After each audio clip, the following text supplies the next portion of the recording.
Hi students, reading comprehension cloze test and parajumbles इस batch का ये लेक्चर नंबर 5 है। इसकी पीडीएफ फाइल को यानी कि वर्कशीट को ऑलरेडी आप सभी को प्रोवाइड करा दिया गया है बैच में ही।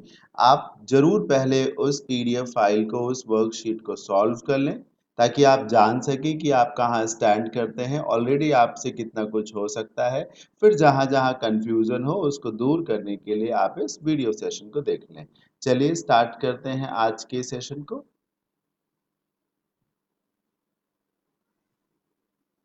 हाँ, सामने स्क्रीन पे आपको क्लोज टेस्ट दिख रहा है, देखिए पढ़िए इसको।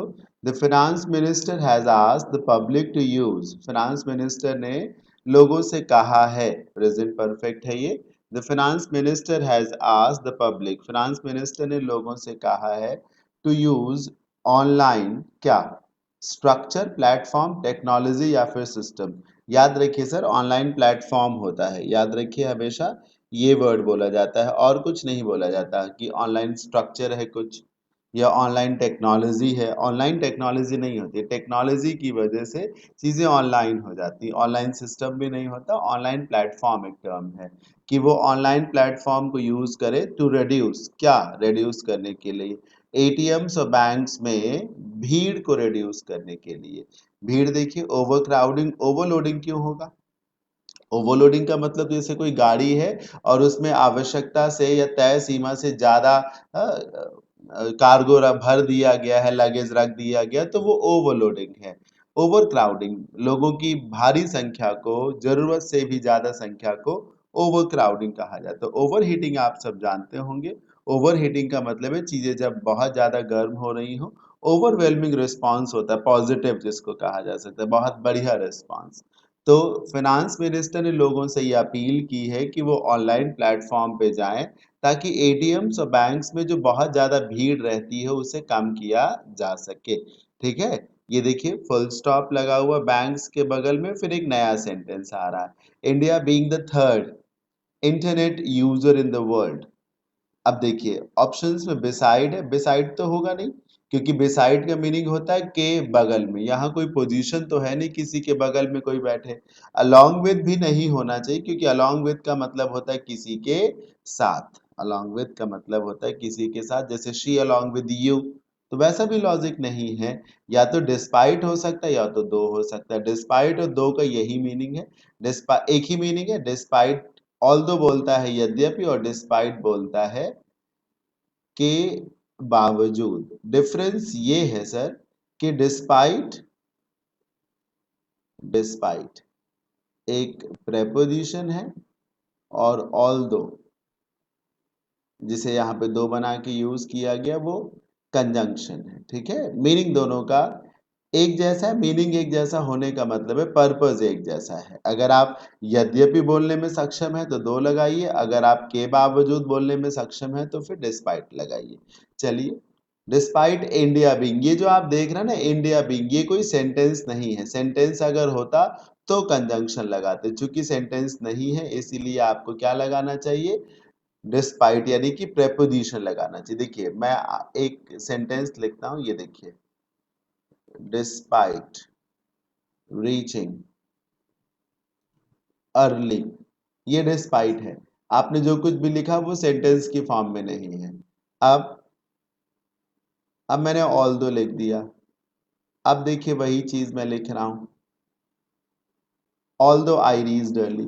यहां पर जो मैं लिख रहा हूं उसमें एक तरीका है, वो तरीका क्या है कि आगे चीजें सेंटेंस के फॉर्म में लिखी। आप देखिए ना, ऑल दो के बाद आई रीच्ड अर्ली, ये एक सेंटेंस है। इंडिया बीइंग कोई सेंटेंस थोड़ी ना है, इसलिए आपको डिस्पाइट का यूज करना चाहिए, के बावजूद बोलेंगे। हिंदुस्तान तीसरा इंटरनेट यूजर है वर्ल्ड में, तो तीसरा कैसा, स्मॉलेस्ट। सर स्मॉलेस्ट हो तो फिर डिजिटल प्लेटफॉर्म पे जाने की बात क्यों सजेस्ट की जाए? भाई अगर फाइनेंस मिनिस्टर कह दे कि डिजिटल प्लेटफॉर्म को यूज करिए और लोग कह दें कि इंटरनेट का कनेक्शन है नहीं हमारे पास, इंटरनेट इंडिया में है नहीं, और आप कहते हैं कि ऑनलाइन प्लेटफॉर्म को यूज करें, तो तर्क दिया ये जाएगा ना कि हम बहुत बड़े एक तरीके से यूजर हैं इंटरनेट के, या दुनिया में तीसरे नंबर के इंटरनेट यूजर में हम आते हैं। तो इस तरीके से आपको लॉन्गेस्ट, वाइडेस्ट ये सब नहीं होना चाहिए सर, लार्जेस्ट होना चाहिए। ठीक है, despite India being the third largest internet user, तीसरा सबसे बड़ा इंटरनेट यूजर है। वाइडेस्ट नहीं होगा, वाइडेस्ट तो कोई एरिया हो गया, दूर दूर तक एक तरीके से, है ना, बहुत दूर दूर तक। तो despite India being the third largest internet user in the world, the reported growth of in use of smartphones in rural areas, अब देखिए कॉन्ट्रोडिक्टरी होगा, हिंदुस्तान दुनिया का तीसरा सबसे बड़ा देश है इंटरनेट यूजर में, पर इसके बावजूद, अच्छा एंड लगा है, और जो रिपोर्टेड ग्रोथ है स्मार्टफोन्स की इन रूरल एरियाज, मतलब स्मार्टफोन्स की संख्या भी रूरल एरियाज में बहुत ज्यादा है। ठीक है, अब देखिए and the reported growth in the use of smartphones in rural areas, माफ करिएगा कॉमा लगा हुआ था, मैंने गौर नहीं किया। ये आकलन किया जा सकता है या किया जा रहा है, तो क्या लगाएंगे, this is estimated, that is estimated, या सच इज एस्टिमेटेड, या फिर it is estimated. Sir it लगाइए। अभी मैंने कल यूट्यूब चैनल पे प्रॉब्लम सॉल्विंग सेशन पढ़ाया था प्रोनाउन का, वहां पर एक ऐसा ही सेंटेंस था जहां पर इट का यूज किया गया था, जब कहा जाए ये जरूरी है या फिर इसकी उम्मीद की जाती है ना, तो इट इज एस्टिमेटेड दैट। तो ये आकलन लगाया जा रहा है कि दैट स्मार्टफोन्स, ऑप्शंस देखिए, आगे अच्छा बढ़ना पड़ेगा इसके लिए। हाँ, ऑप्शंस देखते हैं। तो despite India being the third largest internet user in the world and the reported growth in the use of smartphones in rural areas, it is estimated that, option देखिए, एग्जिस्टेंस, पेनिट्रेशन, प्रिवालेंस और perforation, smartphones in the market is less then, ये ध्यान से देखिएगा, ये क्या लिखा गया है, मार्केट, और ये लिखा है स्मार्टफोन्स। मार्केट की नजर में हर चीज एक प्रोडक्ट है, और मार्केट में किसी प्रोडक्ट का आना, सेंध लगाना, बहुत ज्यादा मार्केट को कवर करना, उसे कैप्चर करना, मेरी बात आप ध्यान से सुनिएगा, इसको कहा जाता है पेनिट्रेशन। इसको क्या कहा जाता है, पेनिट्रेशन। तो कौन सा ऑप्शन होगा बॉस, ऑप्शन नंबर बी होगा यहाँ पर। ऑप्शन नंबर सी जो लिखा हुआ है उसका तो मीनिंग प्रिवेलेंस जैसे वर्ड है, प्रिवेलेंस का मतलब तो व्याप्त होने से है, और ये नेगेटिव वर्ड है सर, याद रखिएगा। प्रिवेलेंस अच्छी चीजों का नहीं होगा, प्रिवेलेंस हमेशा करप्शन का होगा, वॉयलेंस का होगा, क्राइम का होगा, थेफ्ट का होगा, ठीक है, भ्रष्टाचार, अपराध, इन सब चीजों का प्रिवेलेंस होता है। परफोरेशन होल्स को कहा जाता है, जो आप जैसे डाक टिकट देखते हैं, डाक टिकट को फाड़ने के लिए देखिए तरीका, छोटे छोटे होल्स बने रहते हैं ताकि आप हल्का सा पकड़े और खींच लें और फट जाए। वो जो छोटे छोटे होल्स है ना, वो परफोरेशन प्रोसेस के थ्रू बनाए जाते हैं, जिससे कागज को आसानी से टीयर किया जा सके, जितना हिस्सा चाहिए उतना हिस्सा आसानी से फाड़ के अलग किया जा सके। ठीक है, जैसे रसीद, रिसिप्ट, रिसिप्ट होती है ना, रसीद बुक, उसको भी तो फाड़ने के लिए परफोरेशन की प्रोसेस यूज की जाती है, छोटे छोटे होल्स बना दिए जाते हैं पेपर में ताकि आसानी से उसे टीयर अवे किया जा सके। तो ये है परफोरेशन। तो मार्केट में किसी भी प्रोडक्ट की जो रीच है, जो उसका शेयर है, आप देखिए ना, लेस देन 30% लिखा हुआ, ये मार्केट शेयर है स्मार्टफोन्स का, तो ये पेनिट्रेशन कहा जाएगा। अच्छा, तो जो मार्केट शेयर है स्मार्टफोन्स का, the perpetration of smartphones in the market is less than 30%। अच्छा, आगे बढ़िए। फिर number 7, has been an increase in the number of bank accounts. Options है it, such, this and there. There लगाइए आप, there has been an increase of in the number of bank accounts, मतलब number of bank accounts में increase देखने को मिला है, but further increase has been, लेकिन आगे और जो इंक्रीज है, अब देखिए बट लगा दिया गया तो चीजें कॉन्ट्रोडिक्टरी हो जानी चाहिए। नंबर ऑफ बैंक अकाउंट्स में इंक्रीज हुआ है, हाँ, खाता धारकों की संख्या बढ़ी है, लेकिन और जो बढ़ोतरी हो सकती थी या हो सकती है, ये देखिएगा वो रुक गई होगी, आगे इश्यूज आ गए ना, लाइक डॉर्मेंसी एंड डुप्लीकेशन। ठीक, तो ये चीज जब रुक गई तो काउंटर है, चैलेंज है अकम्पनीड। अकम्पनीड नहीं होगा, अकम्पनीड करने का मतलब तो सपोर्ट करने से होता है, तो साथ देने से होता है। जैसे कोई किसी काम को कर रहा हो, आप उस काम में उसको साथ दे तो आप अकम्पनी करेंगे उसको।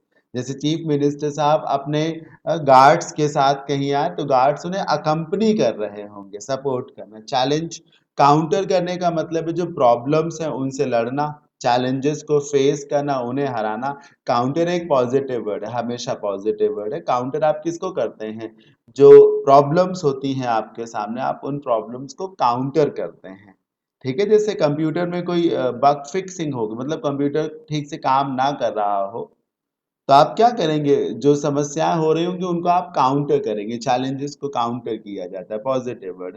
प्लेग लगाइए सर, प्लेग का मतलब ही होता है हैम्पर करना, रोकना।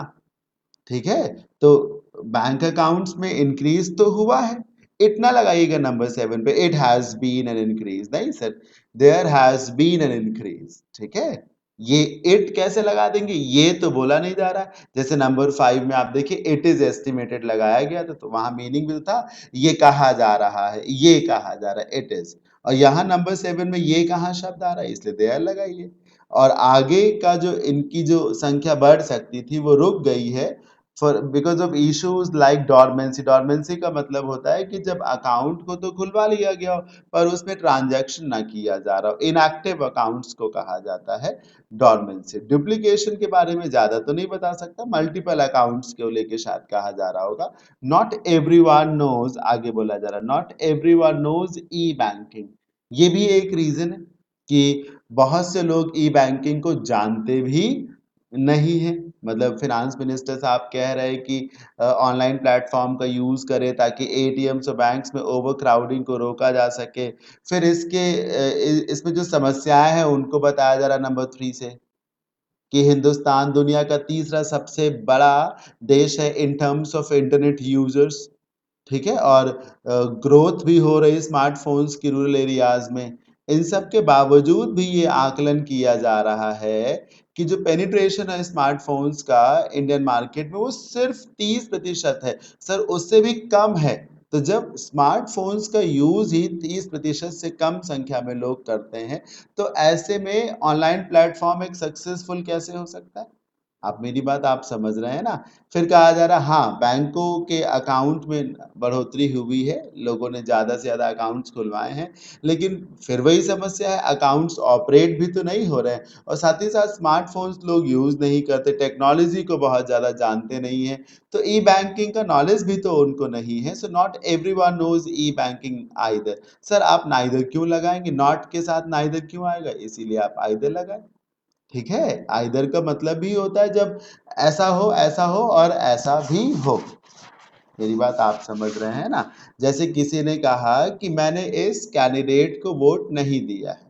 आई हैव नॉट, अभी जैसे पंचायत के चुनाव हो और आप दो दोस्त वोट देने के लिए जाए, तो आप वोट डालने के बाद जब बाहर आए तो एक फ्रेंड आपसे बोले कि मैंने इस कैंडिडेट को वोट नहीं दिया है, I have not cast vote in favour of this candidate, या I have not voted for this candidate. तो इसका जवाब देते हुए, इसको ऐड ऑन करते हुए आपका फ्रेंड बोले यार मैंने भी नहीं दिया, मैंने भी नहीं दिया है। तो yes, I have not either, I haven't either, I haven't either, या आई हैव नॉट आइदर, मतलब मैंने भी नहीं दिया है। तो ये भी समस्या है, ये भी समस्या है, साथ ही साथ ये भी समस्या है कि लोग ई बैंकिंग को जानते भी नहीं, तो आइदर लगाइए।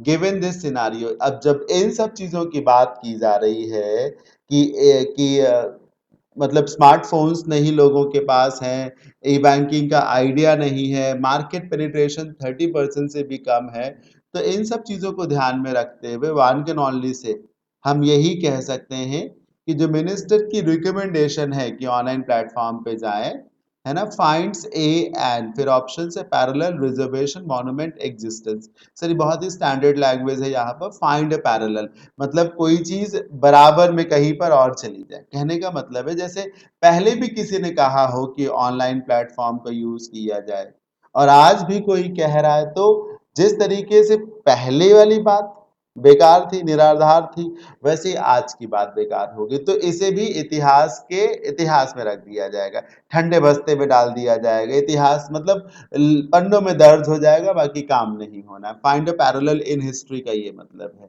कि मिल जाएगा कि पहले भी ऐसी ही बात किसी ने कही थी, इस तरीके से। ठीक है, रिजर्वेशन, मॉन्यूमेंट, एग्जिस्टेंस, ये सब नहीं होना चाहिए जी। मेरा एक कंप्लीट इंग्लिश ग्रामर का बैच चल रहा है इसी एप्लीकेशन पे। आप में से जिन भी स्टूडेंट्स को ग्रामर पूरी की पूरी सीखनी हो, डिटेल सामने स्क्रीन पे दी हुई है, वो लोग इस बैच को ज्वाइन कर सकते हैं। फिलहाल फी 999 है, तो आपके लिए बहुत बेनिफिशियल भी हो सकता है। इतने कम अमाउंट में पूरा का पूरा इंग्लिश का कोर्स करना आपके लिए बहुत हेल्पफुल हो सकता है। अच्छा, चलिए आगे बढ़ते हैं। हाँ, रीडिंग कॉम्प्रिहेंशन को देखिए। Biogas is a mixture of methane, carbon dioxide, hydrogen and hydrogen sulfide. Biogas में ये सारी चीजें होती है, मेथेन होती है, कार्बन डाइऑक्साइड होती है, हाइड्रोजन और हाइड्रोजन सल्फाइड होता है। द मेजर कॉन्स्टिट्यूएंट्स मतलब जो जिससे बनता है मुख्य रूप से बीइंग मेथेन। इन सब में सबसे ज्यादा मेथेन होती है बायोगैस में। बायोगैस कैसे बनती है? It is produced by anaerobic degradation of animal waste. आगे पता चलेगा एनारोबिक डिग्रेडेशन किसको कहा जाता है। Sometimes plant waste. बायोगैस कैसे बनती है? एनिमल वेस्ट और प्लांट वेस्ट के एनारोबिक डिग्रेडेशन से। क्या है ये? In the presence of water, पानी की मौजूदगी में। ये डिग्रेडेशन क्या है? Means break down of organic matter by bacteria in the absence of oxygen. मतलब ऑक्सीजन की कमी में, ऑक्सीजन की अनुपस्थिति में जो ब्रेक डाउन किया जाए ऑर्गेनिक मैटर का, मतलब अपघटन किया जाए, ठीक है, शरीर का, ऑर्गेनिक मैटर का, in absence of oxygen and in presence of water. ये देखिए लिखा नहीं, ये डिग्रेडेशन होता है इन द प्रेजेंस ऑफ वाटर। तो एनारोबिक डिग्रेडेशन क्या है? Breakdown of organic matter by bacteria, जीवाणु के द्वारा, ठीक है, शरीर का अपघटन करना पानी की मौजूदगी में और ऑक्सीजन की अनुपस्थिति में। फिर आगे बढ़िए। बायोगैस इज नॉन पोल्यूटिंग, इसमें कोई प्रदूषण नहीं होता। क्लीन है, लो कॉस्ट फ्यूल है, which is very useful for rural areas. ग्रामीण क्षेत्रों के लिए बहुत यूजफुल है, जहां पर एनिमल वेस्ट और एग्रीकल्चरल वेस्ट बड़ी इजीली अवेलेबल हो जाता है। India has the largest cattle production population, I am sorry, in the world, 240 million. Hindustan में सबसे ज्यादा कैटल पॉपुलेशन है, मवेशियों की संख्या हिंदुस्तान में दुनिया में सबसे ज्यादा है, और वो संख्या है 240 million.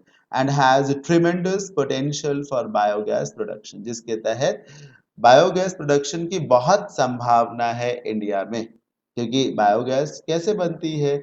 Anaerobic degradation of animal waste and plant waste. Animals बहुत ज्यादा है, तो बायोगैस भी बहुत ज्यादा बनाई जा सकती है फ्रॉम कैटल डंग अलोन। कैसे?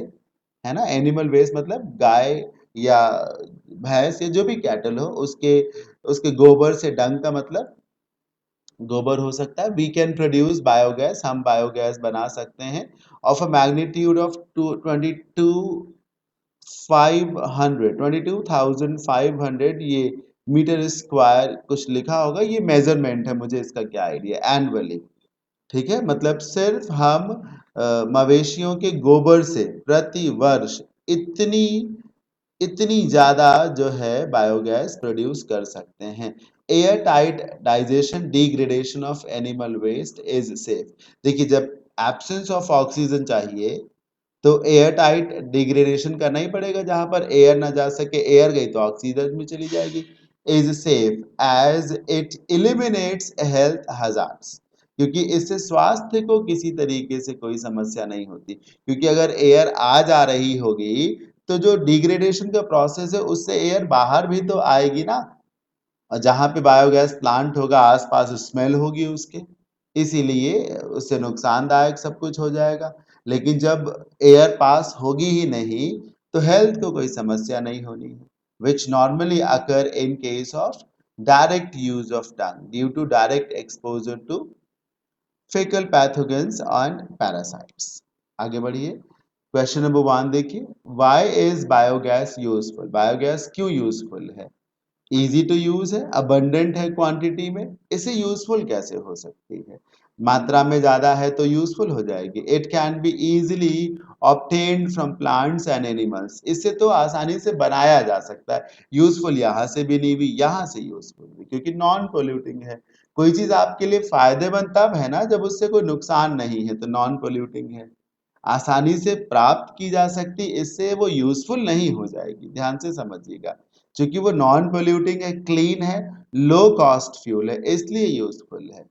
क्वेश्चन नंबर 2 देखिए, why is India considered as a country that has tremendous potential for biogas production? क्यों कहा जा रहा है कि इंडिया में ट्रिमेंडस पोटेंशियल है बायोगैस प्रोडक्शन का, बहुत ज्यादा बायोगैस को प्रोड्यूस किया जाता है? क्यों? क्योंकि सबसे ज्यादा यहाँ पर कैटल की पॉपुलेशन है, इसीलिए तो कहा गया।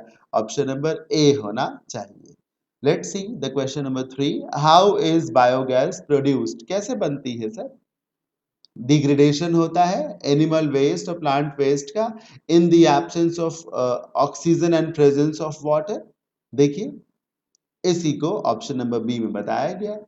Presence of water and absence of oxygen का मतलब ही तो है anaerobic degradation of animal waste. चलिए आगे बढ़ते हैं।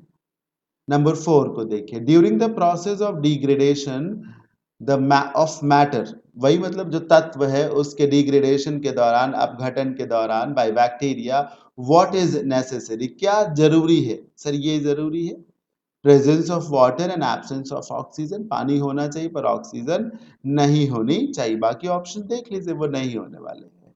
नंबर 5 देखिए, व्हाट इज बायोगैस? बायोगैस क्या है? मिक्सचर है मेथेन का, कार्बन डाइऑक्साइड का, हाइड्रोजन का और हाइड्रोजन सल्फाइड का। ठीक है, तो these were the answers. Hopefully आपको क्लोज टेस्ट भी अच्छा लगा होगा और ऑप्शंस भी आप सबको समझ में आ गए होंगे। जी, अब बारी आती है पैराजम्बल्स की। नंबर 1 को देखिए, पैराजम्बल 1 में क्या हो रहा है? सेंटेंस नंबर 1 और सेंटेंस नंबर 6, फर्स्ट और लास्ट सेंटेंस अरेंज कर दिए गए, बीच के सेंटेंसेस का ऑर्डर पॉसिबली गड़बड़ हो सकता है, तो उसे एक सही ऑर्डर देना है। चलिए पहले सेंटेंस को रीड करते हैं हम सब। One day at school Newton was kicked by a bigger boy from a higher class. एक दिन स्कूल में न्यूटन को बड़ी क्लास के एक बड़े बच्चे ने किक किया, मतलब पीटा, मारा, जिसको कहा जा सकता है। लास्ट लाइन देखिए, perhaps the big boy who kicked Newton did a service to the world. संभवतः जिस बड़े बच्चे ने न्यूटन को लात मारी थी, किक किया था, उसने दुनिया की सेवा की, है ना। संभवतः न्यूटन को तो लात मारी, किक किया, लेकिन संभवतः दुनिया के लिए वो एक सर्विस साबित हुआ। कैसे? ये चीज ध्यान से देखिए। He also decided to beat him. अब आप समझिए सर, ऑल्सो डिसाइडेड कैसे हो सकता है? ऑल्सो ऑल्सो लगा दिया तो पहले कुछ और भी तो हो, कुछ और भी तो उसने तय किया होगा। He also decided to beat him as at, ये गलत वर्ड आ गया है, लेसन्स बोलते हैं, LESSON। लेसन्स मतलब पढ़ाई, ठीक है, पाठ। उसने ये भी तय किया कि वो उसे हराएगा पढ़ाई में। And this made him study harder, और इसकी वजह से उसने और अधिक पढ़ाई शुरू कर दी। मैं आपको बता दूं कि ये ही न्यूटन के लिए आया है, अभी आपको भी पता चलेगा। So he turned on the bigger boy and gave him a good beating. इसलिए वो टर्न ऑन का मतलब है वापस लौट गया है, मतलब घूम करके वो बड़े बच्चे के ऊपर भारी पड़ गया और उसको उसने और ज्यादा पीटा। हाँ, पहले क्या हुआ, न्यूटन को एक बड़े बच्चे ने पीटा और किसी वजह से फिर सो हालांकि लगाया गया है, तो कुछ आगे भी होना चाहिए, तब आना चाहिए। जैसे आर देखिए, the kicking made Newton very angry, यहां से स्टार्ट करी। जब उसने पीटा तो ये जो किकिंग थी, इसने न्यूटन को बहुत ज्यादा गुस्सा कर दिया, इसीलिए गुस्सा दिला दी। आर के बाद क्यू, ये देखिए ऑर्डर होगा सर, यही होगा। इसीलिए न्यूटन फिर पीछे मुड़ता है, लौटता है और बड़े बच्चे को कस के पीटता है, बहुत पीटता है, तो आर क्यू हो गया, बस पढ़िए। After that he improved in his studies, उसके बाद न्यूटन ने अपनी आ, पढ़ाई को इम्प्रूव किया। He also decided to beat him. So कुछ प्रॉब्लम है यहाँ पर, मैं देखता हूँ, रुकिएगा। He also decided to beat him at lessons and this, अच्छा, एंड दिस मेड हिम, मेरे हिसाब से तो सर आर और क्यू के बाद पहले पी लगा करके फिर एस आना चाहिए था। ठीक है, एक सेकेंड का टाइम दीजिए। After that he improved in his studies, he also decided to beat him at lessons and this made him study hard. चलिए ये भी ठीक है, आर क्यू एस पी, ठीक है। हाँ, आगे पीछे एस और पी को कहा जा सकता है। मेजर पॉइंट ये था कि पहले आर होगा और उसके बाद क्यू होगा। लास्ट क्वेश्चन देखिए, पैराग्राफ नंबर 2। इसमें 4 सेंटेंसेस है, चारों का ऑर्डर गलत हो सकता है, सबको पढ़ना पड़ेगा। देखिए, दो थिंग्स आर, यद्यपि जो वस्तुएं हैं या जो बातें हैं, and recession is slowly fading away, और जो आर्थिक मंदी है धीरे धीरे कम पड़ रही। फेड अवे का मतलब है कमजोर पड़ना, मुरझाना। धीरे धीरे आर्थिक मंदी कम पड़ रही है। लुकिंग अ लिटिल ब्राइटर, हाँ, थोड़ा सा अच्छी समझ में आ रही हैं। आपको नहीं लगता कि पी और आर का कॉम्बिनेशन है? यद्यपि जो घटनाक्रम है ना, जो परिस्थितियां हैं, वो थोड़ी सी सही नजर आ रही हैं। Things are looking a little bright and the recession is slowly fading away, मतलब परिस्थितियां थोड़ा सा सकारात्मक लग रही हैं और रिसेशन भी धीरे धीरे जा रहा है। ठीक है, ये था दो वाला सेंटेंस। अब चूंकि दो लगाया गया तो आगे ऑपोजिट भी होना चाहिए, वो देखिए ऑपोजिट भी है। जब the job market still remains a little volatile, little volatile, volatile का मतलब है जो चीजें अनस्टेबल हों, है ना, कभी चीजें अच्छी रहें कभी चीजें अच्छी ना रहें। तो पी में आपने कहा कि यद्यपि चीजें सकारात्मक हो रही हैं और रिसेशन भी धीरे धीरे जा रहा है, फिर भी जो जॉब मार्केट है वो अभी भी काफी हद तक वोलाटाइल है, वहां पर अभी भी काफी हद तक कुछ भी ठीक नहीं है। तो क्या होगा सर? पी होगा, आर होगा, क्यू होगा और एस हो जाएगा। ठीक है, देखिए सेशन ओवर हो जाता है। यूट्यूब चैनल है मेरा competitive English with Ashwin sir के नाम से, तुरंत इसे सब्सक्राइब कर ले। ये टेलीग्राम चैनल है मेरा अश्विन क्लासेस फॉर इंग्लिश के नाम से, और ये टेलीग्राम ग्रुप है English PSS with Ashwin sir के नाम से। इन्हें जब आप ज्वाइन कर लेंगे इन सबको, तो आपको बहुत सारे बेनिफिट्स होते रहेंगे। यूट्यूब चैनल को अगर आपने सब्सक्राइब ना किया हो तो जरूर सब्सक्राइब कर ले, बहुत सारा कंटेंट मैं फ्री ऑफ कॉस्ट आपको भी को यूट्यूब चैनल पे प्रोवाइड करा रहा हूँ। तो आज के सेशन में इतना ही। होपफुली आप सभी को सेशन अच्छा लगा होगा। ज्यादा से ज्यादा मेहनत करें, खूब ताकत लगाएं। मैं आपको पूरी गारंटी देता हूँ कि by the end of this batch, जब तक 100 सेशंस आपके होंगे, हाँ, जिस दिन 100 सेशंस आपने तैयार कर लिए होंगे, आप ये कह सकेंगे कि मेरा रीडिंग कॉम्प्रिहेंशन, पैराजम्बल्स और क्लोज टेस्ट अब वीक नहीं रहा। ठीक है, यही पर्पज है मेरा। So thank you so much, bye bye, take care, have a good day.